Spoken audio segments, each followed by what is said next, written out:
Bonjour et désolé pour le retard dû à des problèmes techniques. Voilà, en fait, on est un peu comme le James Webb, finalement, on a du mal à démarrer. Alors, donc, bienvenue sur ce Twitch de Science et Avenir, que je vais co-présenter avec mon collègue Franck Taninos et Léa, qui est, elle, à la technique. Donc on ne la voit pas, mais elle veille sur nous, qu'elle en soit remerciée. Donc voilà, bonjour. Et on va parler de ce numéro qui voilà, hop, voir l'infini. C'est le dossier qu'on a fait, Franck et moi, dans le numéro de décembre. Alors vous ne le trouverez pas en kiosque parce que il n'y est plus. Vous trouverez celui-ci. Il est très bien aussi. Et on reparle un peu du James Webb. Voilà. Et donc ce soir, ce qu'on vous propose, c'est de poser toutes les questions que vous voulez. Nous, Franck et moi, on va vous expliquer un petit peu ce qu'on a mis dans ce dossier, que par ailleurs, vous pouvez aussi retrouver sur le site de Science et Avenir. Mais évidemment, nous, alors, on connaît un peu le sujet par cœur, à force. On sera plutôt ravis de répondre à vos questions que de s'écouter en reparler. Voilà, donc n'hésitez pas à poser des questions. Et donc, je vais commencer par expliquer peut-être un petit peu comment le dossier s'est constitué. En fait, il est clairement en deux parties. Il y a une partie qui a fait Franck sur le télescope lui-même, comment il fonctionne, quand il va se déployer, etc. Et moi, j'ai fait plus la partie des applications scientifiques. Et qu'est-ce qu'on va essayer de voir avec ce bel instrument. Donc voilà, donc bonjour Franck, je ne vais pas la laisser parler encore. Bonjour à tous. Voilà. Et voilà, ravi d'être avec toi Fabrice là pour parler du télescope James Webb et vous effectivement vous expliquer ce qu'on a décrit là dans ce dossier, donc sur ce télescope, sur cette formidable machine qui est présentée comme le télescope du siècle. En tout cas, effectivement, c'est probablement l'une des missions spatiales les plus complexes jamais réalisées. Le plus gros télescope spatial donc jamais envoyé dans l'espace, avec des chiffres astronomiques, des superlatifs. Donc Fabrice est plus concentré sur la science et tout ce que ce télescope devrait permettre comme nouvelle découverte. Et le champ est immense. Et donc, quant à moi, c'est plus sur la machine, sur l'instrument lui-même que j'ai travaillé. Donc, on est ravis de répondre à vos questions sur l'un ou l'autre des sujets. Et on peut commencer peut-être par donner quelques nouvelles de. Oui, Franck, notre beau télescope, il est toujours au chaud dans la coiffe d'Ariane 5, là. Voilà, on est dans l'expectative. On est suspendu là aux annonces de la NASA qui devrait intervenir dans quelques heures, peut-être demain, sur la date de lancement. Donc pour le moment, donc on est sur le 25 décembre. Donc si c'est bien ce jour-là que le télescope est lancé, bon, ce sera un formidable cadeau de Noël pour toute la communauté des astronomes, des astrophysiciens qui attendent donc ce lancement avec impatience. Je rappelle que ça fait 30 ans que le projet est dans les cartons, qu'il a été initié. Donc c'était en 1989, donc les toutes premières discussions, réflexions à la NASA. Donc voilà, donc là on est 30 ans après, donc on peut bien attendre encore quelques heures, quelques jours. Mais bon, en tout cas, donc on est suspendu un peu au verdict de la NASA qui examine à la NASA et d'ailleurs et à l'Agence spatiale européenne, puisque Le lancement se fait donc à Kourou, au centre spatial guyanais. Ouais. Et donc, puisque le télescope sera lancé par une fusée européenne Ariane 5. Et donc, le problème, là, Je t'interromps 2 secondes, mon cher Franck, parce que d'abord, alors, je crois que la coutume de Twitch, qui est assez neuve pour nous, mais c'est de dire bonjour aux gens qui nous font la gentillesse de nous écouter, là, Marie 111, Flocon Low, Nico 69, Astrolabe 75. Et je vois que Marie 111 a déjà une question qui est très intéressante et à laquelle tu peux répondre d'ailleurs sur la durée de vie du télescope de 5 ans. Ah, ça fait pas beaucoup, ça, c'est vrai. Tout ça pour ça? Alors 5 ans, c'est ce qu'on appelle la durée de vie nominale. C'est-à-dire que tous les composants du télescope ont passé une batterie de tests extrêmement exigeants pour que on soit sûr que ça fonctionne, que tout fonctionne parfaitement pendant ces 5 années. Mais a priori, de toute façon, c'est vrai d'ailleurs pour beaucoup de missions spatiales, hein, donc les instruments fonctionnent, ont une durée de vie bien supérieure. Donc on pense que le web devrait fonctionner pendant 10 ans et peut-être même davantage. Le facteur limitant, ce serait le carburant qui permet de réaliser des toutes petites corrections dans la trajectoire, l'orbite, puisque le télescope sera satellisé autour du point de Lagrange L2. On aura probablement l'occasion d'en parler. Et donc, ce serait le facteur limitant. Mais bon, on peut imaginer 10 ans et probablement davantage, hein. Les Bon. scientifiques sont assez confiants. Voilà de quoi rassurer Marie 111. Alors j'essaye de parler plus près du micro. Apparemment, le son est pas bon. D'ailleurs, c'est pour ça on a démarré si en retard. Et justement, alors s'il est lancé le 25 décembre, à partir de quand aura-t-on les premières images, nous demande Astrolabe 75. C'est encore pour toi, ça, Franck. Alors, il faudra s'armer un peu de patience. Donc, là aussi, on en reparlera probablement en détail. Et donc, après le lancement, il faudra attendre un mois avant que le télescope atteigne son objectif. Donc, c'est une sorte de place de parking, de promontoire, donc situé à 1,5 million de kilomètres de la Terre. Donc, pour fixer les idées, c'est à peu près 4 fois la distance Terre-Lune. Et une fois qu'il sera à cet endroit, donc satellisé autour du point de Lagrange L2, donc il y aura encore plusieurs mois, 4 à 5 mois de tests, de calibration. D'ailleurs, on utilisera Hubble pour ça. Donc le James Webb et Hubble fonctionneront un peu de concert pour pouvoir affiner les instruments. Il faudra aussi du temps pour abaisser suffisamment la température, que le miroir principal soit aussi parfaitement aligné. Et donc, c'est seulement au bout de 4 à 5 mois qu'on aura ces premières observations du ciel. Donc à l'été 2022, juin, juillet, grosso modo. D'accord, voilà, donc 4 à 5 mois et avant que la moisson commence. Et là, moi, je rebondis sur la question de Gérald, que je salue, et là, qui pose une question qui est plus sur mon champ, d'effectivement l'infrarouge. C'est la grande caractéristique du James Webb. Franck, il va regarder dans le proche infrarouge et, Et l'infrarouge moyen. et l'infrarouge moyen, voilà, tout à fait. Alors, bon, à quoi ça sert de regarder dans l'infrarouge? Ça sert notamment à regarder loin. Ça sert à regarder loin dans l'espace parce que vous avez sans doute entendu dire que l'univers était en expansion et donc que les objets s'éloignent de nous. Et plus ils sont loin, plus ils s'éloignent vite. Et le fait qu'ils s'éloignent très vite de nous décale la lumière qu'ils nous émettent, qu'ils envoient vers nous, le spectre électromagnétique, ça le décale dans l'infrarouge. Donc tout ce qu'on regarde au loin est décalé dans l'infrarouge. Donc si on veut voir loin, il faut vraiment regarder dans ces longueurs d'onde-là. Et par rapport à la question de Julien Preux sur l'image d'un trou noir comme celle de 2018, c'est une excellente question.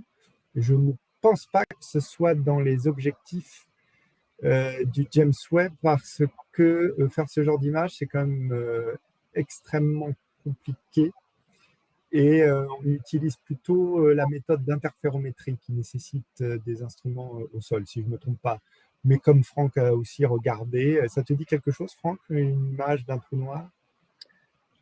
Non, j'ai pas regardé ça en Bon. particulier, non, non. Alors, avec prudence, je dirais quand même que non. C'est pas l'objectif principal du James Webb, c'est pas d'observer des trous noirs, c'est plutôt d'observer, c'est pas d'observer en détail un trou noir, il verra des trous noirs, mais plutôt les effets des trous noirs sur leur environnement que les trous noirs eux-mêmes.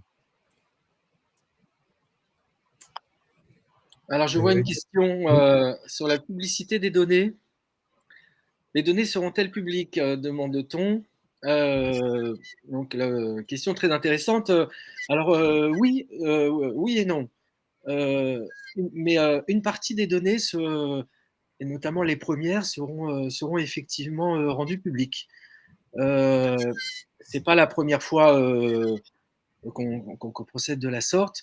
L'intérêt, c'est que la communauté scientifique qui se prépare depuis très longtemps à la mise en fonction de cet instrument puisse tout de suite voir via des données concrètes, effectivement, qu'est-ce qu'on peut faire avec ça, comment l'exploiter, et que ça suscite immédiatement une nouvelle, un flot important de demandes d'utilisation. Il y en a déjà énormément.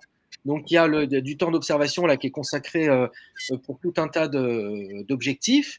Et ça s'est vraiment bousculé au portillon dans tous les côtés de l'astronomie, de l'astrophysique. Mais en tout cas, une des raisons pour lesquelles une partie des données seront rendues publiques, c'est pour que les scientifiques comprennent bien voilà, quelle est l'étendue, un peu, quelle est la gamme de possibilités de ce nouvel instrument. Après, il y aura aussi une autre partie des données qui seront réservées euh, aux exploitants et en particulier effectivement à toutes les parties qui ont contribué à l'élaboration du télescope.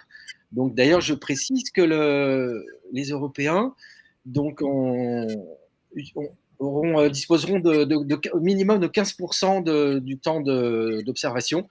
Et d'ailleurs, ce que j'ai cru comprendre, c'est que là, pour le premier programme, ça va même jusqu'à 30%.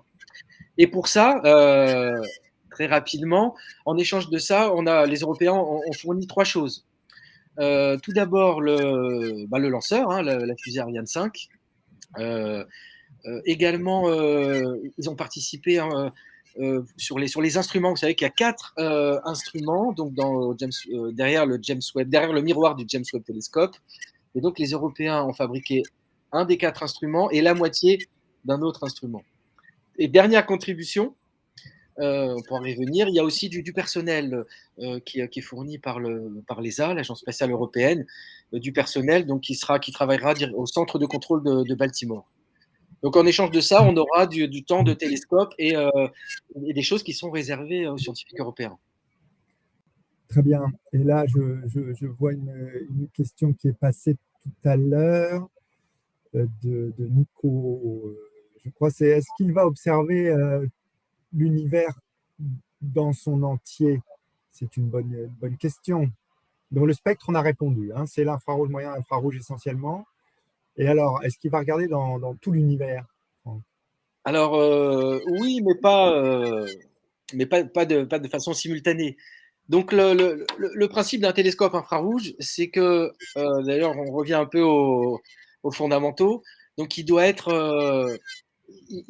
refroidi à une température très basse et il doit se protéger de toutes les sources, tous les rayonnements, toutes les sources de chaleur qui pourraient empêcher son fonctionnement. Donc c'est pour cette raison que le télescope donc, sera envoyé à 1,5 million de kilomètres au point de Lagrange L2, qui a la particularité d'être situé dans la même ligne que le Soleil et la Terre, mais de l'autre côté de la Terre par rapport au Soleil. Ça veut dire plus simplement que le télescope aura toujours le Soleil, la Terre et la Lune d'un côté, et il pourra donc se protéger de ces sources de chaleur et de rayonnement grâce à un bouclier thermique, donc un pare-soleil là, qui est aussi grand qu'un court de tennis, qui mesure 22 mètres d'envergure. Donc une structure immense en forme de losange, on pourra rentrer dans les détails. Et donc d'un côté, il pourra ça lui permettra de protéger de toutes ces sources de chaleur et de rayonnement, et les observations se feront de l'autre côté. Donc pour répondre à la question, donc le télescope observera le ciel et l'univers donc de l'autre côté, et l'ensemble du ciel au fur et à mesure que le télescope donc Voilà. voilà. Parce que le principe du point de Lagrange, hein, si tu me corriges si je me trompe, mais c'est qu'en fait, évidemment, il se déplace, hein, avec la Terre. Donc, finalement, le télescope va balayer tout l'univers au cours d'une année, puisqu'il va faire le tour complet du Soleil. Voilà, en fait, à chaque instant, il regardera la moitié de l'univers. Et il accompagnera donc le mouvement de la Terre autour du Soleil, et donc petit à petit, il pourra screener donc, la totalité de l'univers observable. Voilà. Et oui, alors, toujours un peu sur le retard, là, il y a Julien Preux qui nous demande que le premier lancement, c'était 2007. On est en 2021. Est-ce qu'on peut expliquer un peu ce retard? Alors effectivement, la première date de lancement, c'était initialement prévu, c'était 2007. Donc là, on est 15 ans après. Donc comment expliquer ces 15 années de retard? Ça peut paraître beaucoup. Bon, c'est vrai que c'est assez courant, hein, dans des missions de ce type, dans des missions spatiales, d'avoir du retard. Là, par exemple, là, on vient d'apprendre une bonne nouvelle pour la mission ExoMars 2022, donc qui doit déposer donc un rover, le premier rover martien de l'Europe, normalement, Rosalind Franklin en 2023, pour un décollage prévu en septembre 2022. Bref, au début, donc le lancement était prévu en 2016. Donc on voit que là, on a 5 ans de retard, bon, ce qui arrive assez souvent. Bon, là, pourquoi 15 ans? Effectivement, ça peut paraître énorme. Après, donc la réponse, elle tient en un mot, c'est la complexité du projet. On n'a jamais réalisé un télescope aussi ambitieux, aussi gros, aussi complexe. Et l'une de ses particularités, on y reviendra en fait. Pourquoi est-ce qu'il est aussi gros? C'est parce que on a besoin de collecter un maximum de photons infrarouges pour remplir les objectifs du télescope, notamment, Fabrice, tu y reviendras, examiner, détecter l'éclat des toutes premières étoiles. Donc on a besoin d'un très gros miroir primaire, mais il n'y a aucune fusée qui peut embarquer un télescope aussi gros. Donc je donne deux chiffres. Le miroir primaire du télescope Webb, c'est 6,5 mètres de diamètre, et son pare-soleil, donc 22 mètres d'envergure. Donc il n'y a aucune fusée qui peut propulser donc un observatoire de telle dimension. Donc il a fallu le replier. Il a fallu replier le miroir, replier aussi le bouclier, toutes les composantes du télescope. Et ça explique en grande partie donc tous ces retards. Parce que tous ces mécanismes de repliement et de déploiement, il y en a à peu près 200 au total. Donc c'est une machinerie qui est très complexe. Il y a 344 points où effectivement il pourrait y avoir une anomalie, un problème de type mécanique. Et donc bref, il a fallu vérifier, revérifier dans les conditions du vide, dans les conditions de l'espace, que tout fonctionne bien. Donc ça explique en grande partie ces 15 années de retard. Ce qu'il faut préciser aussi, c'est que ce retard, il ne faut pas le voir comme un retard comme il peut y avoir sur des chantiers du bâtiment, ou alors effectivement, c'est vraiment dommage. Les scientifiques, le retard, ils savent le mettre à profit. Et ce que disait un des personnages qu'on a interrogé, toi et moi d'ailleurs, Pierre-Olivier Lagage, qui est le concepteur d'un des instruments sur le télescope, c'est qu'ils en ont profité de tous ces retards pour améliorer aussi leurs propres instruments, pour les faire évoluer, et c'est pas resté figé. Donc c'est un retard, mais c'est un retard aussi pour du mieux. Hein, faut pas dramatiser. Effectivement, Pierre-Olivier Lagage, dont tu parles, donc qui supervise l'un des 4 instruments là, du télescope, qui est l'instrument MIRI, qui observera l'univers donc jusqu'à l'infrarouge moyen, donc c'est-à-dire 28 micromètres.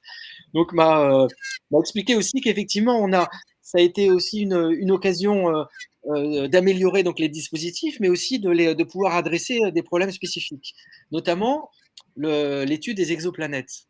Au tout début, donc quand le projet a été lancé, ça ne faisait pas partie donc, des objectifs de ce télescope spatial. C'était effectivement observer les premières étoiles, les premières galaxies, mais donc je vous rappelle qu'on est le premier développement, c'est le milieu des années 90, et le moment où le projet se fige, c'est début des années 2000, grosso modo. Mais bon, replaçons-nous dans le contexte de l'époque. La détection de premières exoplanètes, donc c'est 1995. On ne savait pas d'ailleurs encore à quoi on avait affaire. Il a fallu attendre des confirmations. Bref, c'était pas du tout encore dans les objectifs de ce télescope. C'est venu bien plus tard. Et donc, c'est grâce aussi quelque part à ce retard que les instruments ont pu être adaptés vers cette cible voilà, tellement passionnante et prometteuse que sont les exoplanètes. Donc, tant mieux, quelque part. Parfaite illustration, Franck, tu as raison. Alors, j'ai vu passer une question tout à l'heure sur le point de Lagrange, qui est effectivement un aspect très important. On en a parlé plusieurs fois. Quelqu'un nous a demandé, voilà, merci Léa, c'est Nico Pradi 5 qui nous a demandé de définir le point de Lagrange. Alors Léa, justement, je crois que tu as un schéma de disponible. Voilà. Alors, on va le commenter. Vas-y, Franck, explique-nous le point de Lagrange. C'est ton encadré, ça. Alors, effectivement, on voit bien sur ce schéma qu'il y a plusieurs points de Lagrange. En fait, les points de Lagrange, donc découverts par le mathématicien éponyme, donc il y a déjà plusieurs siècles, sont des endroits très particuliers où la force gravitationnelle de la Terre et du Soleil donc sont équilibrés par la force centrifuge d'un objet qui est situé à cet endroit, notamment donc une sonde spatiale comme le télescope James Webb. Donc il y en a, vous le voyez sur ce schéma, il y en a 5, mais il y en a un seul qui nous intéresse. Donc c'est le point de Lagrange L2. Donc c'est là où stationnera le télescope James Webb, puisque comme je vous le disais tout à l'heure, donc parmi ces 5 points de Lagrange, donc c'est le seul qui a toujours le Soleil, la Terre et la Lune dans une certaine direction, dans une certaine direction du ciel. Donc le pare-soleil, donc cet immense bouclier thermique, donc fera barrage entre toutes ces sources de chaleur et de rayonnement, donc Soleil, Terre, Lune, d'un côté, donc, comme on le disait tout à l'heure, pour que les observations puissent se faire de l'autre côté. Très bien. Et Astrolabe 75 nous précise que c'est a priori donc Euler qui a calculé L1, L2, L3 et Lagrange L4 et L5. Nous avons des teachers en maths savants. Voilà. Donc, en tout cas, donc je vais en faire confiance à Astrolabe 75 pour cette affirmation. Nous ne pouvons pas vérifier en direct. Mais en tout cas, c'est vrai que c'est des caractéristiques qui sont connues depuis très longtemps et j'imagine qu'ils étaient bien loin d'imaginer qu'un jour, on utiliserait ces calculs pour y placer des instruments. Alors, par rapport à la question de Trébor 1929, un dépannage, sera-t-il possible comme il a pu être réalisé sur Hubble? Ben non, hein, ça c'est c'est bien pour ça que le lancement va être fait aux petits oignons, parce que là, il n'y a pas le droit à l'erreur. On ne pourra pas envoyer un équipage, parce qu'en plus, Hubble, il ne faut pas oublier, a été réparé. On lui a mis, comme on avait dit à l'époque, des lunettes, parce qu'il était un peu myope. Ça avait été grâce à la navette spatiale américaine et à l'action d'astronautes. Aujourd'hui, d'abord, il n'y a plus de navette, et puis en plus, on ne pourrait pas envoyer un équipage à 1,5 million de kilomètres. Hein. C'est 5 fois la distance, plus de 5 fois la distance Terre-Lune, pour faire simple. Ce n'est pas un voyage raisonnable. Donc voilà, et ça marche, ça passe ou ça casse. Oui, ça explique d'ailleurs, il y avait une question tout à l'heure sur ces 15 années de retard. Bon, évidemment, ça explique. Il faut que tout fonctionne parfaitement. On n'a pas, on n'a pas le droit à l'erreur. Donc, d'où cette multitude de tests pour s'assurer que tout fonctionne bien. Parce qu'effectivement, une fois qu'il est parti, ce sera trop tard. Impossible d'envoyer, comme le disait Fabrice, une équipe sur place, donc au point de la Grange L2, comme on a pu le faire une demi-douzaine de fois, hein, pour Hubble. Donc, évidemment, beaucoup plus près, il n'est qu'à 500 km de la Terre. Et par rapport à la question de Nico69, quelle épaisseur le miroir? Alors là, je ne sais pas si tu as cette information, mon cher Franck. Hélas, non. Et non, mais en réalité, est-ce que l'épaisseur compte dans cette affaire? L'épaisseur, ça peut compter sur la masse, sur la charge que doit propulser la fusée. Et, Est-ce que c'est plutôt la taille qui importe là sur ce miroir, hein? mais oui, oui, oui, tout à fait. Mais l'épaisseur est assez fine. Et d'ailleurs, vous aurez remarqué que le télescope, voilà, qui est très gros, très grand, il n'est pas très lourd. Comparativement à Hubble, par exemple, il pèse à peu près un peu plus de 6 tonnes, alors que Hubble, je ne sais pas si quelqu'un, je crois que c'est presque 10 tonnes. Il est beaucoup plus lourd, et c'est notamment en raison de son miroir. Parce qu'en fait, le miroir de Hubble, donc effectivement, pour que le miroir soit, lors du lancement de toutes les secousses effectivement que subit la machine, pour que tout reste stable. Donc effectivement, il y a des structures qui doivent maintenir le miroir, et je crois que ça participe à son épaisseur, mais aussi à la masse donc du miroir. Alors que pour le James Webb, donc on a un miroir qui est segmenté, donc qui se replie en deux parties, et qui en fait qui est assemblé dans l'espace, avec des actuateurs, avec tout un tas de dispositifs. Donc ça se fera progressivement au cours du transit jusqu'au point de Lagrange L2, mais aussi une fois que le télescope sera satellisé. Et donc tous ces dispositifs, ils permettront d'avoir un miroir parfaitement plan, donc ont permis finalement d'alléger la structure et d'avoir un télescope qui est qui est beaucoup moins lourd que Hubble. Et donc voilà, pour répondre à la question, on a un miroir qui est pas si épais, et, euh, et qui est constitué d'ailleurs de beryllium. Le beryllium, donc c'est un matériau qui est relativement léger, c'est pour ça qu'on l'a choisi, et qui est lui-même recouvert d'une pellicule d'or. Donc il y a le bon goût de réfléchir très bien donc les rayonnements infrarouges qui seront ensuite analysés par les instruments. Voilà, alors là, Léa nous passe un petit visuel qui compare, hein, les deux instruments. Donc, voilà. Qu'est-ce qu'on peut dire, si ce n'est que c'est pas tout à fait. Ah, si, c'est à peu près. Ouais, bah voilà, 11 tonnes, c'est ça que je cherchais. 11 tonnes pour Hubble et 6 tonnes pour le James Webb. Avec au passage, donc à nouveau, la fin de mission à 2031 ou plus tôt. C'est par rapport à une des questions qui avait été posée, là, je l'ai vu passer. Par tranche de 5 ans, hein, on va dire.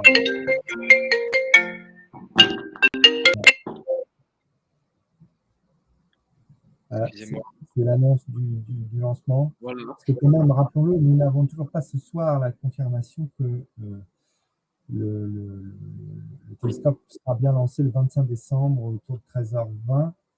C'est un peu rigolo. Vous avez peut-être vu passer des blagues sur le fait que le W de JWST, c'est plutôt le James Webb Space Telescope plutôt que Webb, puisqu'il est très, très attendu.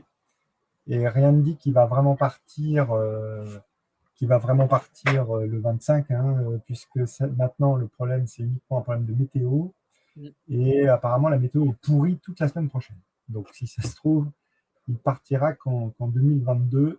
Enfin, ce qu'on vous aura dit là ne sera pas périmé. Alors, Nico69 nous demande si avec l'infrarouge, on pourra voir à travers la couche de glace d'Europe. Ça, c'est une question très intéressante. Non, mais par contre, ça va me permettre de parler de l'infrarouge, puisque j'ai expliqué tout à l'heure que le fait de regarder dans l'infrarouge permet de regarder dans l'univers lointain, puisqu'on observe des objets qui nous fuient et dont la lumière est décalée dans le rouge et l'infrarouge. Alors, on pourrait dire, à ce moment-là, on ne va pas regarder la couche de glace d'Europe. Europe, c'est un satellite de Jupiter. C'est donc dans notre système solaire. Pourquoi on va regarder dans le système solaire alors qu'on a un bel instrument qui voit très loin? Mais en réalité, le James Webb observera aussi le système solaire.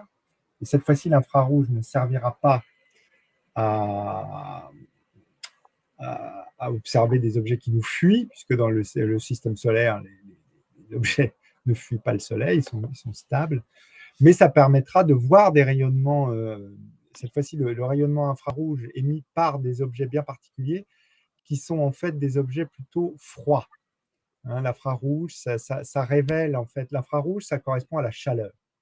Quand vous êtes à côté de votre radiateur, vous sentez des vagues de chaleur qui arrivent, en fait, c'est de l'infrarouge. Et donc, si sur un corps froid, il y a un tout petit peu de chaleur, on va le voir très bien grâce à l'infrarouge. Et aussi, en analysant cette lumière émise, on va pouvoir remonter à l'origine de l'émission, de savoir qu'est-ce qui émet ça. Ce qui permet de voir, de comprendre, par exemple, de quoi sont faits les objets de la ceinture de Kuiper, qui est une ceinture de corps glacés qui se trouve vraiment aux limites du système solaire, du côté de la planète Pluton.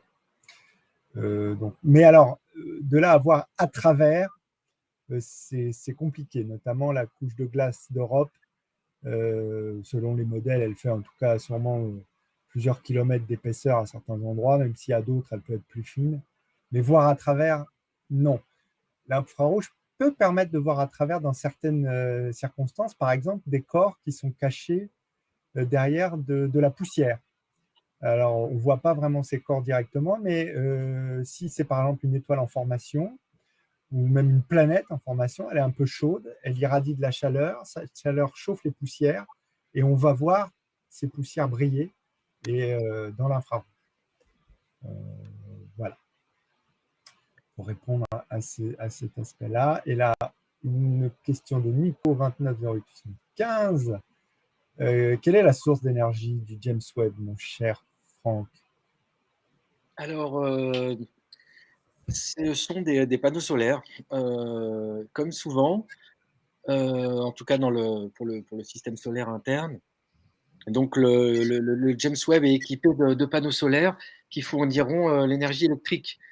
Alors, c'est d'ailleurs vous savez, donc j'ai parlé d'un télescope segmenté, replié, donc qui va petit à petit se déployer. Donc, lors de son voyage vers le point de Lagrange L2, donc un voyage qui durera 4 semaines. D'ailleurs, à la NASA, on parle de 30 jours de terreur, puisque vont se succéder toute une série d'étapes, de manœuvres, de mécanismes qui dépendent les uns des autres, et donc dont dépendra évidemment le succès et le bon fonctionnement du télescope. Et encore une fois, c'est ce qui a été répété et testé pendant des années. Et donc, la toute première partie qui sera déployée, ce sont précisément les panneaux solaires. Parce que, effectivement, s'il n'y a pas de panneaux solaires, donc il n'y a pas d'énergie, et donc cette énergie électrique est nécessaire pour toute la suite des opérations. Et donc cette opération, ce déploiement des panneaux solaires, d'ailleurs, interviendra très vite après le lancement. Je crois que c'est à peu près 30 minutes après le lancement. Donc dès que le télescope sera séparé donc, des derniers éléments de la fusée, donc il y aura donc cette première partie qui sera déployée, et donc qui fournira, je crois, de mémoire 2 kilowatts de puissance, donc pour le télescope. Donc en termes de sources d'énergie, il y a aussi du carburant, il y a aussi donc des moteurs, hein, qui sont utilisés pour le James Webb pour faire des toutes petites corrections qui sont évidemment très importantes en termes de précision, d'exactitude, pour justement économiser donc cette énergie et pour que le télescope dure le plus longtemps possible. Si on veut qu'il dépasse les 5 ans, 10 ans et même plus, donc il faudra faire des réglages très fins et utiliser donc ce carburant, ces moteurs avec parcimonie, évidemment. Très bien, merci Franck. Une autre question de Jean-Guy. Bonsoir Jean-Guy, qui nous demande si ça va permettre des observations sur les compositions atmosphériques des exoplanètes. Alors celle-là, je vais la prendre si tu me permets. Parce que oui, hein, dans les objectifs principaux du James Webb, les 2 premiers en termes d'heures d'observation, ça va être l'univers lointain, les galaxies, les premières galaxies de l'univers, on y reviendra, et la composition atmosphérique des exoplanètes. Hein. Donc, je rappelle que les exoplanètes, ce sont des planètes qui sont en orbite autour d'autres étoiles que notre Soleil. On en connaît aujourd'hui un peu plus de 5000, mais elles sont très sûrement plusieurs centaines de milliards dans la galaxie. Donc, on n'en voit qu'un tout petit bout. Et on commence à observer déjà, avant même le James Webb, des atmosphères d'exoplanètes. Mais c'est toujours dans des configurations un peu particulières. Et c'est souvent des exoplanètes de type Jupiter, c'est-à-dire des grosses exoplanètes. Avec le James Webb, ce qu'on espère, et ce qui devrait se réaliser, puisqu'il y a plusieurs programmes qui sont d'ores et déjà validés. Pierre-Olivier Lagage du CEA nous a raconté tout ça. C'est de voir des exoplanètes de planètes de type Terre. Donc, non seulement de les voir, mais en réalité d'accéder à leur composition. Et ce qui est très important, là aussi, c'est grâce, là encore, à l'infrarouge et à la précision des mesures.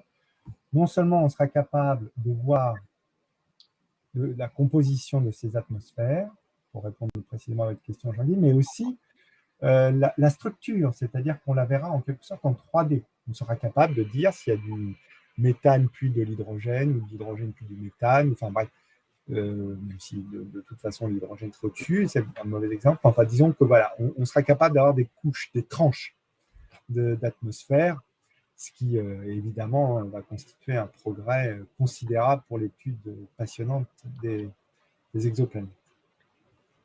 Et donc Fabrice, hein, c'est bien l'instrument, donc MIRI, là, qui est donc moitié NASA, moitié ESA, mais avec une participation française importante, là, qui pourra nous donner toutes ces précieuses informations sur les exoplanètes. Il y a beaucoup d'innovations dedans. Oui, MIRI, c'est un petit peu le cocorico du James Webb. Hein. Mais alors, je vois une question uniquement dans les infrarouges, aurait-il la capacité de faire des observations optiques normales? Ça rejoint d'ailleurs une question qui est passée tout à l'heure, qui était aussi intéressante sur, mais ça fait déjà un petit peu de temps, sur est-ce qu'on aura des images spectaculaires façon Hubble. Alors là, je fais ça de tête, mais je ne crois pas qu'il y ait vraiment d'observation prévue dans la lumière visible. Il est un peu limité dans ce domaine du spectre. Et ce qui veut dire qu'on n'aurait a priori pas d'image aussi spectaculaire que celle de Hubble, sauf à les retravailler en fausse couleur, etc. Ce qu'on sait faire, hein, mais par nature, quand on dit qu'on observe dans l'infrarouge, c'est-à-dire que l'infrarouge, nos yeux ne le perçoivent pas. Donc, par nature, l'infrarouge n'est pas une couleur perceptible. Donc, il faut retravailler les images. Franck, sur l'observation dans le visible Non, il y a une partie, je crois qu'il y a une partie du spectre dans le visible là, qui pourra être détectée par le télescope, même si évidemment, ce n'est pas du tout là qu'on l'attend et sa spécialité. Donc il va, mais il y a une partie du spectre qui est couvert, une toute petite Et il y partie. a une toute petite partie, effectivement, je vois ça sur notre beau schéma.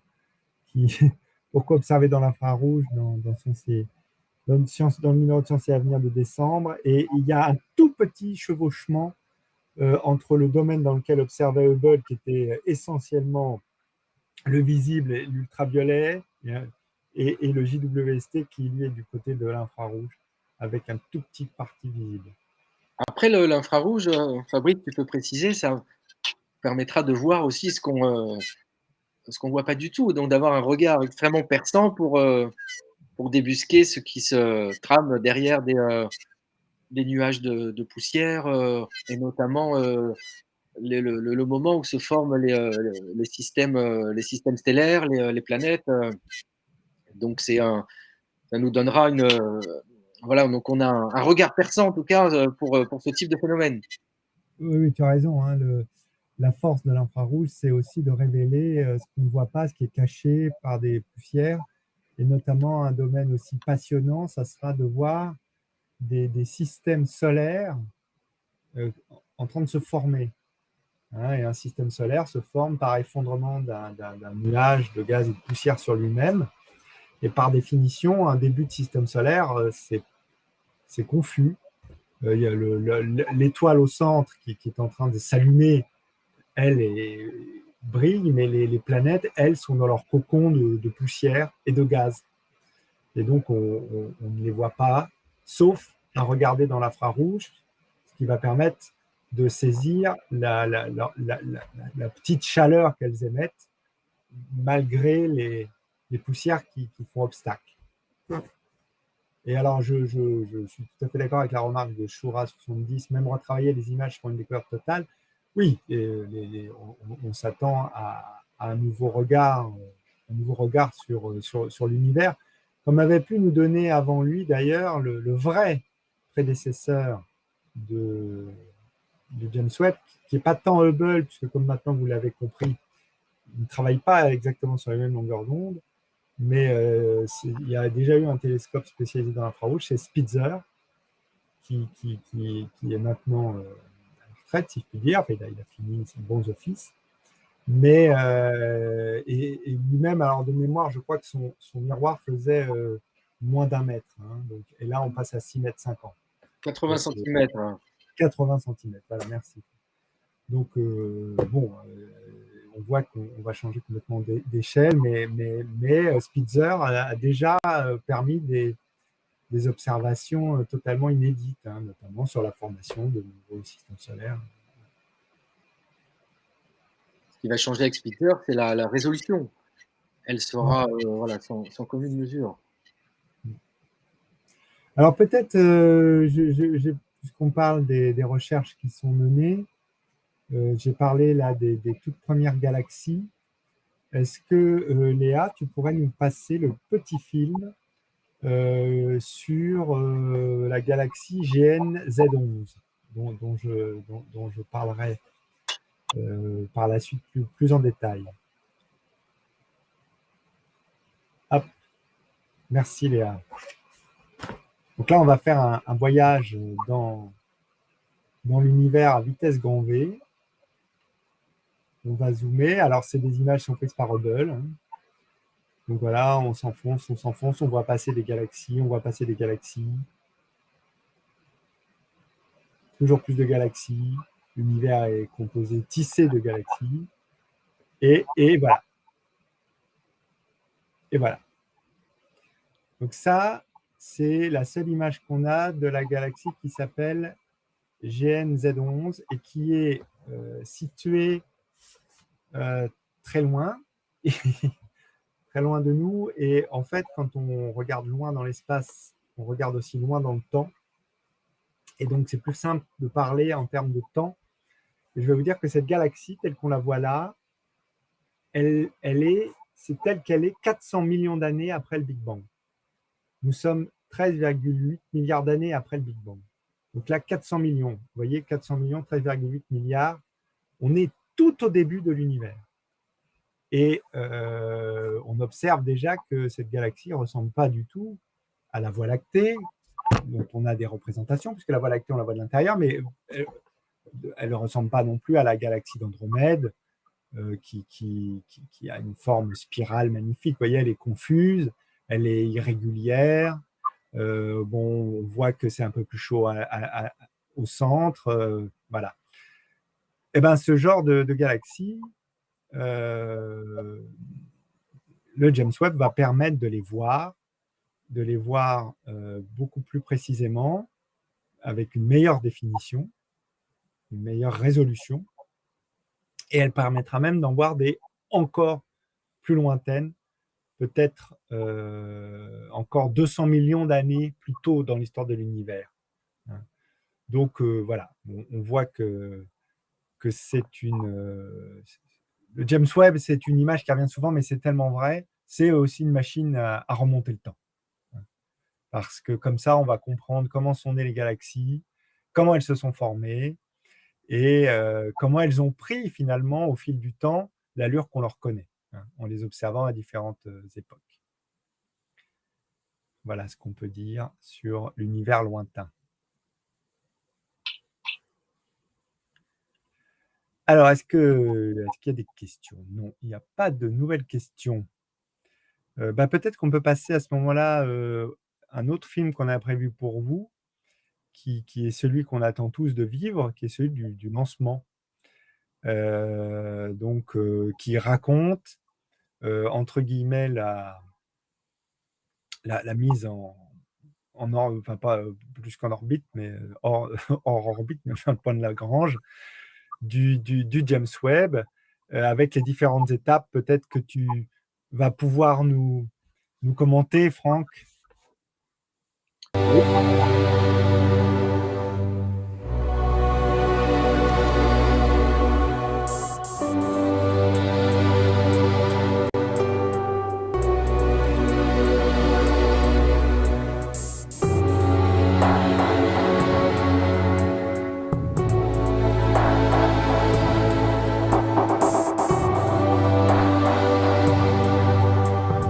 Mais après, on peut enlever la photo aussi.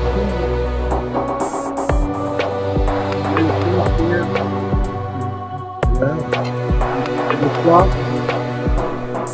10 minutes pour la coloration.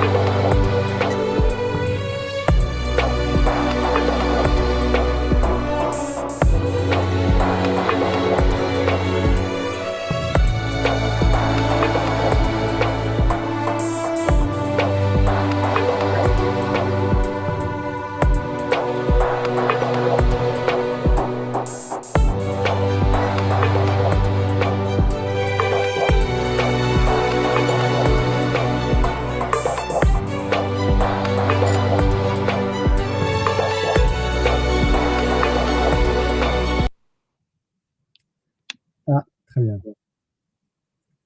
Merci Léa qui a coupé le son un peu envahissant du Voilà. J'avais un petit souci avec mon micro. Voilà. Alors Franck, là on est 3 jours après le lancement. Alors ouais, je vois pas bien, j'ai un petit souci. Hop.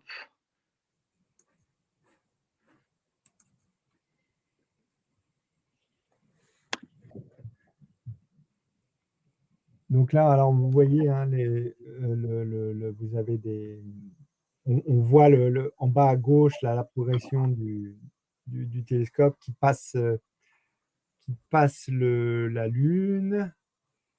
Elle est bien plus loin que la Lune, et on le voit se déployer petit à petit là. Mais effectivement, on n'arrive pas, il y a nos petites trombines à côté des chiffres. Ouais, je vois pas bien, mais bon, donc là il s'agit de ce pare-soleil là, bouclier thermique là de 22 mètres d'envergure, donc dont la forme a évidemment été optimisée pour être suffisante, mais pas trop grande néanmoins, puisque tout est compté évidemment. Donc ce pare-soleil qui est constitué de 5 couches de polymère métallisé, donc qui fonctionnent un peu sur le même principe que les couvertures de survie. Donc l'idée, c'est que les matériaux donc, dont sont constitués donc, ces couches vont réfléchir donc, les rayonnements donc qui viennent, comme on l'a dit tout à l'heure, du Soleil, de la Terre et de la Lune. Et donc qui sont elles-mêmes, composées donc de 5 parties, donc 5 couches entre lesquelles donc il y a du vide et donc qui conduit très peu la chaleur. Donc c'est ce qui va permettre, ce Mm. qu'on appelle un refroidissement passif. Donc petit à petit, donc le télescope, va pouvoir se refroidir.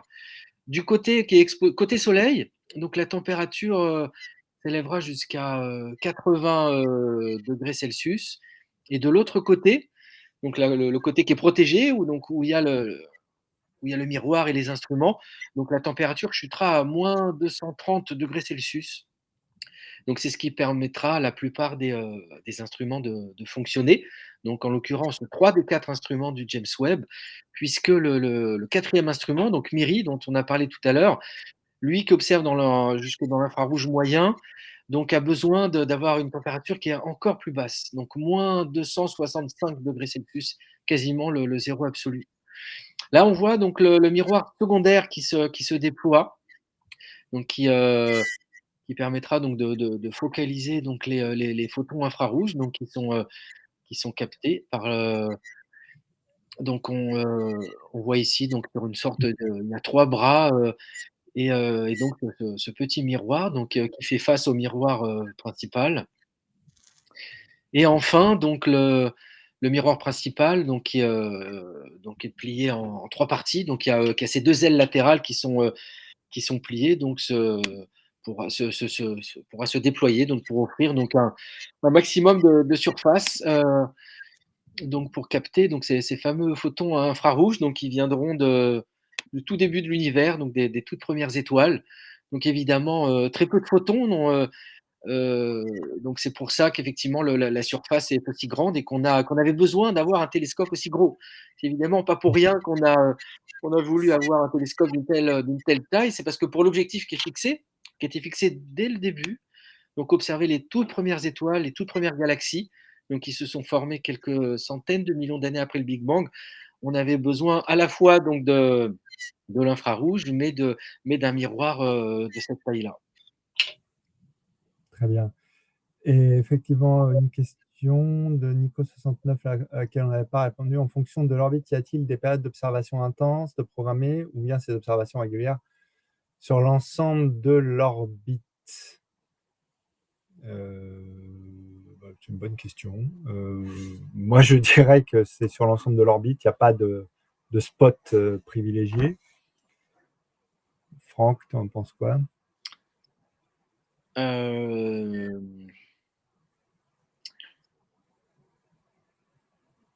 Oui, je ne sais pas. Non, mais a priori, vu les heures qui sont attribuées d'observation, selon les programmes, comment ça marche, hein, quand vous êtes un chercheur, vous faites une demande d'observation auprès du James Webb avec votre projet. Et forcément, vous voulez observer un astre quelque part, et la période d'observation va correspondre au moment où l'astre sera dans la visée du James Webb, hein. Et donc, il n'y a pas d'endroit de l'univers, si je puis dire, qui soit totalement inintéressant. Il y en a, voilà, tout est même passionnant d'ailleurs.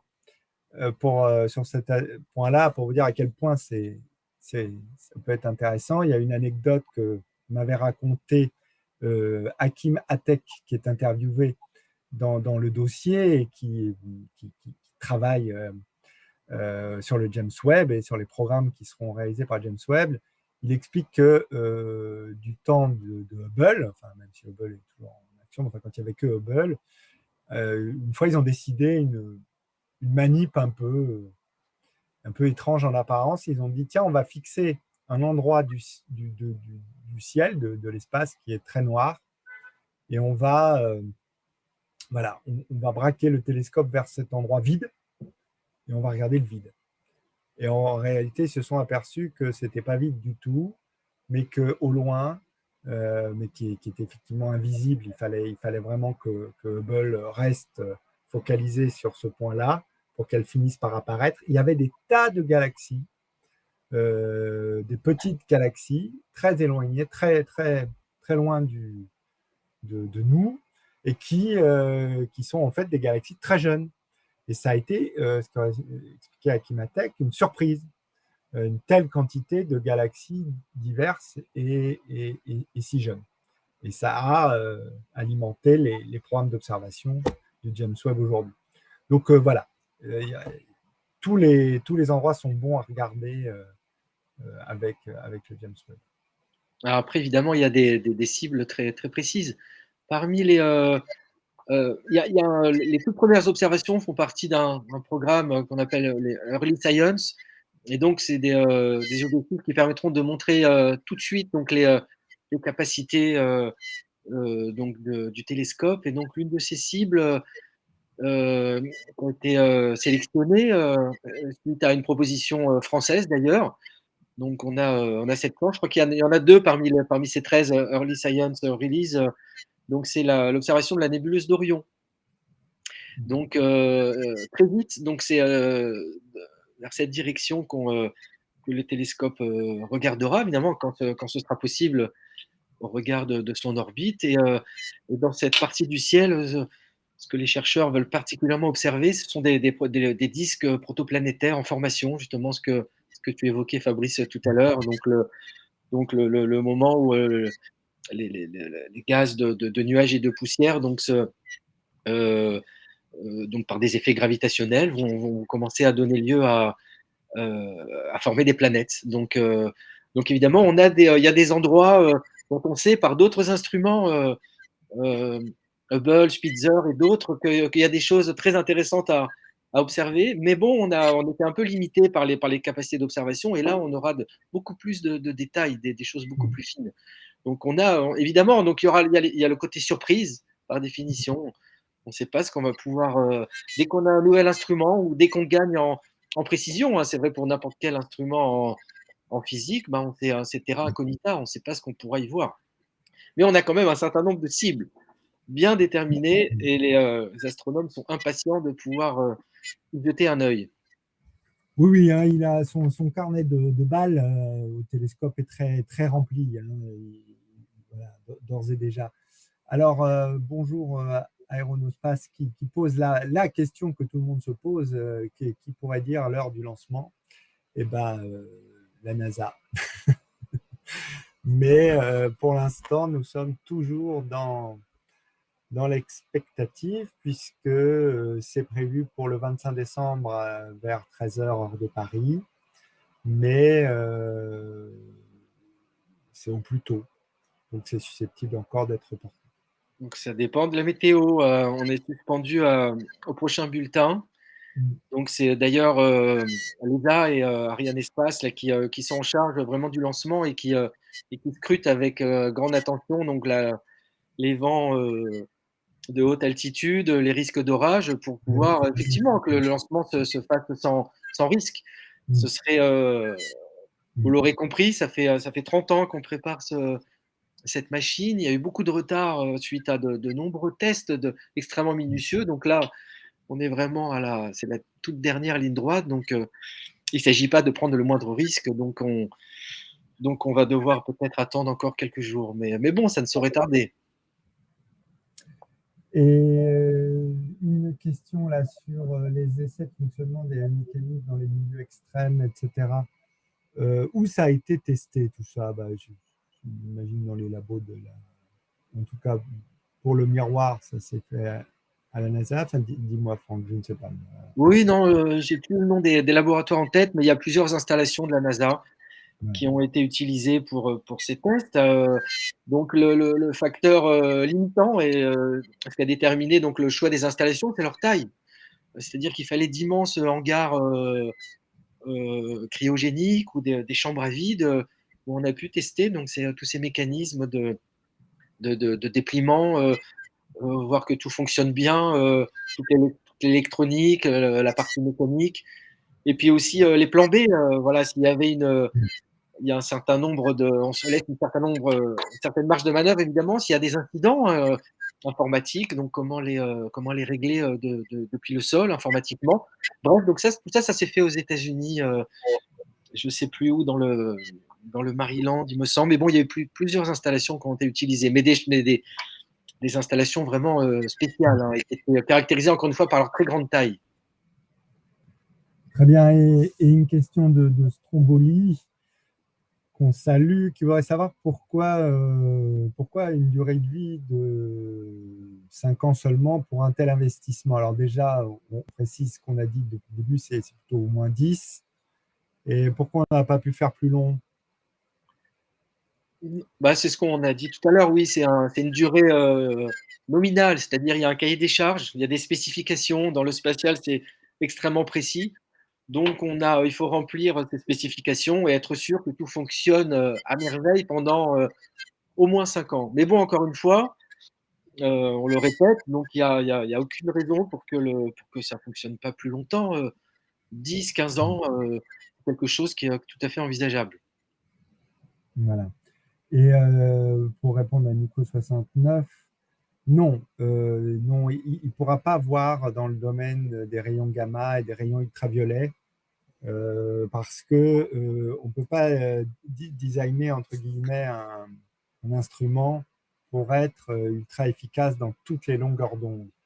Alors bon, c'est un peu technique, mais il faut bien comprendre qu'en réalité, qu'est-ce qu'il y a derrière le mot infrarouge, rayon gamma, ultraviolet? Il y a de l'énergie.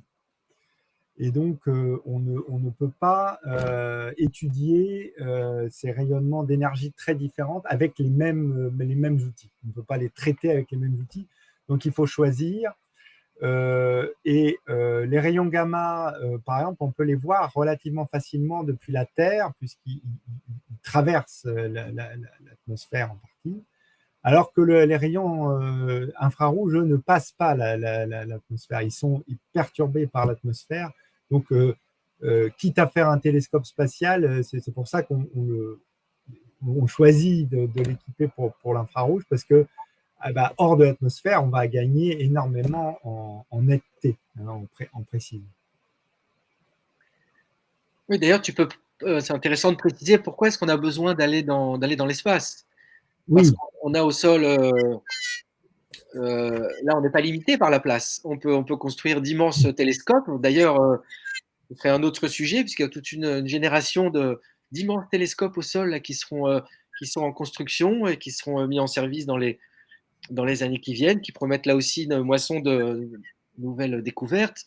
Mais bon, le problème avec c'est quoi Fabrice, le problème avec au sol, c'est on est limité. Enfin, il y a certains rayonnements qui sont absorbés par l'atmosphère. ils sont absorbés par l'atmosphère. Et puis, comme tu le disais aussi au tout début, on a besoin pour observer des objets, pour observer ces rayonnements qui sont liés à la chaleur, mais à des quantités infimes de chaleur, il ne faut pas être perturbé par la chaleur des alentours. Et l'atmosphère, sa température moyenne, c'est 15 degrés centigrades. Dans l'espace, il sera à moins 230 degrés. Hein. Donc on voit que dans l'espace, finalement, c'est un congélateur immense qui permet de pouvoir optimiser les instruments et observer dans l'infrarouge sans être perturbé par des rayonnements parasites. Alors, qu'est-ce que je vois? Toujours Nico69 qui se demande si on pourrait avoir des activités atmosphériques des exoplanètes manifestant une activité d'intelligence extraterrestre. Bah oui, forcément, on se pose la question. Est-ce qu'on va voir les extraterrestres avec? Alors, Nico69, te rassure, on a posé la question. Et bon, alors les chercheurs sont très prudents, mais c'est normal, c'est un peu leur métier. Voir des signes d'activité extraterrestre, non, parce que ça, on n'aura pas la résolution pour. Il y aura une autre solution, c'est de voir ce qu'on appelle des biosignatures, qui sont par exemple des gaz qui témoigneraient d'une origine biologique. On pourrait dire, bah, tiens, s'il y a tel et tel gaz, c'est peut-être qu'il y a des formes de vie. Mais là, je passe la parole à Franck, parce que je sais que tu aimes bien cette thématique des biosignatures. C'est pas si simple. Oui, même si bon, ça va être passionnant à suivre, hein. On peut s'attendre dans les mois, les années qui viennent à tout un tas de publications et d'annonces très excitantes où on pourra voir détecter donc certaines signatures chimiques, donc dans la composition de l'atmosphère de certaines exoplanètes. Mais bon, on n'aura probablement pas de smoking gun, enfin de preuves absolument formelles, puisque rappelez-vous d'ailleurs l'histoire de la phosphine sur Vénus. Bon, non seulement on n'est pas du tout sûr qu'on ait bien détecté donc la signature spectroscopique de cette molécule qui pourrait être d'origine biologique, mais effectivement, il y a tout un tas de mécanismes en plus qui pourraient expliquer sa présence, le volcanisme, par exemple, ou alors une méconnaissance, de toute façon, encore de l'atmosphère de Vénus et sa composition chimique.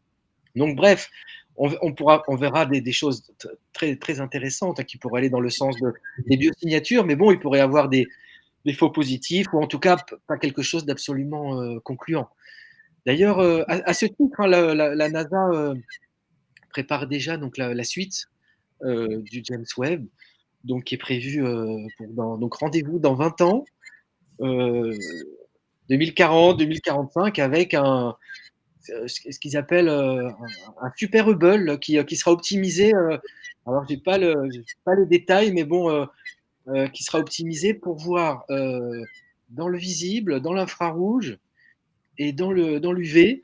Donc là aussi, ce sera un télescope visiblement en dimension colossale, et qui sera dédié vraiment à l'étude des exoplanètes et à leur atmosphère. Donc, pour avoir quelque chose, un outil encore plus fin pour essayer de détecter ces fameuses signatures. Mais bon, rien qu'avec le web, on peut s'attendre à des choses très intéressantes, et très excitantes. Voilà, pour finir sur la question de Nico 69, l'idée c'est comment on va mieux comprendre la façon dont fonctionnent les atmosphères des exoplanètes. On sera aussi peut-être capable de détecter l'activité d'une intelligence extraterrestre parce qu'elle modifiera son atmosphère, tout comme nous, on est en train de modifier la nôtre avec les gaz à effet de serre. Mais là, c'est très spéculatif. Le but, là, pour l'instant, c'est de comprendre déjà comment fonctionne l'atmosphère des exoplanètes, et notamment des exoplanètes de type Terre, ce qui est déjà un progrès énorme quand on pense que la toute première exoplanète a été découverte en 1995. Donc, voilà. Une autre question de Stromboli sur le fait de réparer. Est-ce que malgré tout, il y aura des moyens d'action pour corriger le James Webb? Franck, tu me corriges si je me trompe, mais je trouve qu'il n'y en a pas beaucoup, sauf peut-être des pastilles logicielles, s'il faut rebooter les instruments, j'imagine. Bah, pendant toutes ces années, les ingénieurs, les scientifiques ont essayé de prévoir l'imprévisible, enfin d'imaginer tous les scénarios. Donc il y a des parties vraiment cruciales où effectivement, si ça fonctionne pas, ce sera très compliqué, hein. Je le disais tout à l'heure, quelque chose d'aussi simple, si je puis dire, que le déploiement des panneaux solaires. Donc si ça bug dès le début, ce sera très compliqué pour la suite des opérations. Après, il y a tout un système informatique qui est prévu pour renvoyer des commandes si elles ne passent pas, essayer de trouver d'autres chemins informatiques, si je puis dire, pour intervenir et pour que le télescope réponde à des inputs, à des sollicitations évidemment du centre de contrôle. Donc ça a été prévu au maximum, hein. Il y a eu ça a fait l'objet de 15 années de recherche, 15 années de développement, et en particulier les 5 dernières années où vraiment c'était un travail très pointu sur les aspects informatiques, Mm. pour que bon, tout se passe bien, néanmoins. Et Après, Shura 70 nous demande aussi comment on va alors le temps pour récupérer les images. Alors là, une fois que le télescope aura réellement commencé ses observations, donc comme tu le disais au début, 5 mois environ, dans 5 mois, les premières images arriveront vite, hein. Il n'y a pas de raison. Il n'y aura pas besoin d'attendre des semaines pour les recevoir. Le télescope en ligne droite avec la Terre pourra envoyer ça sous forme d'ondes électromagnétiques, donc, qui voyagent à vitesse de la lumière. Et alors, apparemment, le contrôle, je ne pense pas que tout soit complètement automatique. Franck, qu'est-ce que tu en penses? Alors, il me semble que oui, il y a des marges de manœuvre, mais évidemment, c'est un télescope qui n'est pas extrêmement agile. C'est-à-dire qu'on ne peut pas très rapidement le pointer vers une nouvelle cible. Mais c'est possible néanmoins, par exemple, pour des objets interstellaires, donc des visiteurs donc venant d'un autre système euh, solaire que le nôtre, donc qui viendraient nous rendre visite. On pourrait, surtout si on le détecte avant et donc si on a suffisamment de temps, on pourrait l'utiliser pour observer de tels objets. C'est le cas aussi, un chercheur m'en a parlé de l'éventuelle neuvième planète qu'on cherche depuis des dizaines d'années, qui se situerait donc aux confins du système solaire, beaucoup plus loin que l'orbite d'Uranus et de Neptune. Alors là aussi, c'est pas un instrument qui sera fait pour éventuellement le découvrir. Mais par contre, si on a une idée de l'endroit où il se trouve, on pourrait effectivement utiliser, donc rediriger le télescope pour pointer une partie du ciel. Et, euh, et dans ce cas-là, il serait extrêmement utile. Donc pour observer un objet peu lumineux, froid. Donc il serait extrêmement Oui. précieux. Donc pour résumer, il n'est pas extrêmement agile, mais néanmoins on peut le mobiliser, le rediriger vers des cibles où il y aurait un caractère urgent extrêmement important d'un point de vue scientifique. Voilà, et pour répondre à Aéronospace, on l'a évoqué tout à l'heure, il sera arrivé, le télescope dans 5 mois sera arrivé à destination à 1,5 million de kilomètres de la Terre. Alors on rappelle, hein, c'est entre 4 et 5 fois la distance Terre-Lune. Terre-Lune, c'est 380 000 kilomètres, donc là, on est bien au-delà de la Lune. Voilà. Alors, est-ce qu'il y a de nouvelles questions? Non. Je crois qu'on a répondu à la plupart des questions. Qu'est-ce qu'on pourrait dire d'autre sur cet instrument À part croiser les doigts. à part croiser les doigts pour que ça marche? On peut dire quand même que, je pense, Franck, tu as la même impression que moi. On traite tous les deux de sujets en lien avec l'espace. Et quel que soit le sujet qu'on traite, souvent, quand on pose la question, bon, alors, et maintenant, la suite, vous attendez quoi? Souvent, ça revient, c'est le JUICE WST, devrait pouvoir nous permettre de mieux voir, comprendre. Enfin, il est très attendu dans tout un tas de domaines. Oui, l'attente est immense. Hein, je parlais tout Je à vais l'heure. résumer ce que j'ai dit tout à l'heure, hein, que ce soit les galaxies, les premières galaxies de l'univers, les premiers systèmes solaires, pas les premiers systèmes solaires, les systèmes solaires en formation, les exoplanètes et le système solaire proche aussi. Notre système solaire sera étudié. Et les données seront reçues où et par qui? Qui reçoit? Ça doit être le réseau Deepfield, enfin le réseau d'antennes qui sont situées à des endroits stratégiques sur Terre, là, pour qu'il y ait toujours une tournée vers le télescope. Ah, mais il Alors, faut imaginer. le centre de contrôle se trouve aux États-Unis, donc à Baltimore, dans le Maryland. Donc, Voilà. c'est l'endroit, c'est là où la machine sera pilotée et où les commandes seront attribuées. Voilà, il faut savoir, et ce n'est pas valable pas que pour le James Webb, hein, mais pour les sondes qui sont envoyées autour de Jupiter. Elles envoient leurs résultats sous forme d'ondes électromagnétiques, mais en fait, c'est tout à fait comparable aux paraboles qui servent à recevoir la télévision. Hein. Et donc, il y a sur Terre un réseau de paraboles comme ça qui sont disposées de telle sorte à ce qu'il y ait toujours, qu'elles fixent toujours une direction de l'espace pour pouvoir communiquer à tout moment, on peut toujours communiquer avec une sonde. Hein. Alors, Pour les objets très lointains, d'ailleurs, on utilise le Deep Space Network. voilà, bah, c'est le terme que je cherche depuis tout à l'heure. Et donc, ouais, je crois que c'est trois antennes principales situées en Espagne, en Australie, aux États-Unis, il me semble, Voilà, qui bravo. permettent de regarder très très loin et de tout voir en permanence. C'est comme ça qu'on traque les sondes, les sondes voyageurs encore, d'ailleurs, donc qui sont sortis du système solaire. Et je vois une très bonne question là de Stromboli sur en cas de passage d'un visiteur interstellaire type Oumuamua, le JWST pourrait-il être utile?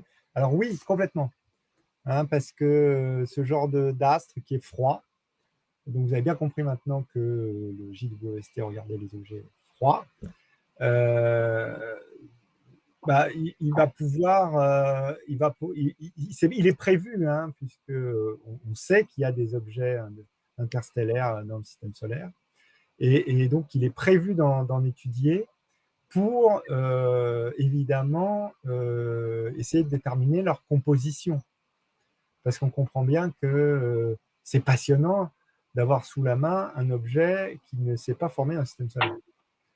Donc oui, oui, ça va faire partie des cibles du JWST. Et est-ce qu'il y aura un site public de diffusion d'images? Bonne question. Sûrement.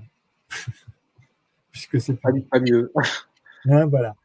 Oui, oui. Nico 69, je pense que vous allez pouvoir surveiller, ne serait-ce que le site du James Webb. Voilà, les images devraient être, devraient être bien alimentées. Après, évidemment, là, pour la NASA, il y a un objectif de communication. D'un point de vue scientifique, hein, on le disait tout à l'heure, il s'agit de montrer à la communauté entière la puissance là, de l'engin et toutes les capacités d'utilisation, mais aussi évidemment au niveau du public, hein, parce qu'il y a quand même de l'argent public qui a été utilisé, beaucoup, 10 milliards de dollars, donc bon, du début à la fin, hein, c'est sur 30 ans, donc Ouais. finalement c'est peut-être pas tant que ça, mais bon, bref, donc évidemment il y aura une communication, toute une campagne de communication, la NASA sait très bien faire, et il s'agira tout de suite d'avoir des images qui marquent le grand public, hein, comme les Hubble et les piliers de la création. D'ailleurs, je crois que très vite, c'est un peu un clin d'œil à Hubble, puisque le James Webb se présente comme le successeur de Hubble, pas dans ses capacités d'observation, puisque l'un, c'est le visible, surtout le visible, et l'autre, c'est surtout l'infrarouge, mais dans le successeur, dans la mesure où c'est le nouveau grand télescope spatial de la NASA. Et en plus, petite parenthèse, le James Webb a été designé en fonction aussi de Hubble et de ses limites. C'est-à-dire, c'est à un moment, ce sont les limitations de Hubble, notamment ses capacités à entreapercevoir ses premières étoiles, ses premières galaxies, qu'on s'est dit, voilà, c'est comme ça qu'il faut qu'on fabrique aussi le James Webb. Et donc, bref, clin d'œil à Hubble. Je crois que l'une des toutes premières images qu'on devrait voir, alors dans l'infrarouge, ce sera différent, mais ce sont ces fameux piliers de la création, donc qui ont participé, contribué à rendre Hubble si célèbre. Et il y en aura un certain nombre d'autres comme ça tout de suite pour montrer, pour épater, pour nous émerveiller. Je pense on sera servi. Très bien. Et toujours Nico69 nous demande si des images seront filtrées ou certaines opérations ont lieu en direct. Alors, je pense que là, sans trop prendre de risque, il n'y a pas d'observation en direct, hein, parce que les données doivent être traitées avant d'être exploitées, donc il n'y a pas de notion de direct avec ce télescope.